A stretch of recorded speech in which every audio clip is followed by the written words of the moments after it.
Good morning, sir. Good morning, Adib. You're looking excited today. Yes, sir. I practiced describing things at home, just like you said. That's great to hear. Tell me, what did you practice? I described my favorite fruit in my house. Excellent. Let's hear it. Start with your favorite fruit. My favorite fruit is mango. It's sweet, juicy, and yellow when ripe. Well done, Adib. That's a fantastic description. Now, tell me about your house. My house is big and white. It has 3 bedrooms, a garden, and a big balcony. Amazing! You're improving so much, Adib. Today, we're going to learn how to tell a short story. Telling stories helps you express yourself better in English. Are you ready? Yes, sir. First, let's choose a topic. How about a story about your weekend? Adib, nodding. Okay, sir. Okay, sir. A story has 3 parts: beginning, middle, and end. Start by telling what you did first.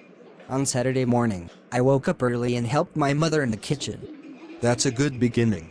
What happened next? After that, I played cricket with my friends in the afternoon.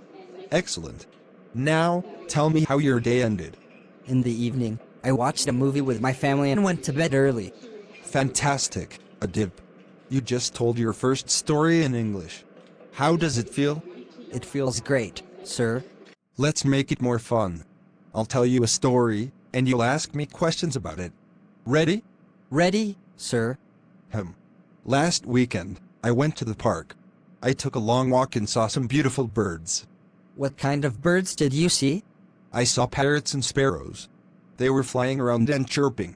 Did you take any pictures? Yes, I did. I'll show you some after class.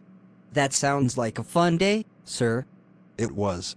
Now, let's practice telling more stories at home. For homework, write a short story about your favorite day at school. Remember to include a beginning, middle, and end. Okay, sir. I'll do my best. I'm sure you will, Adib. You're doing great. Keep up the good work. Thank you, sir. See you next class. See you, Adib. Have a great day.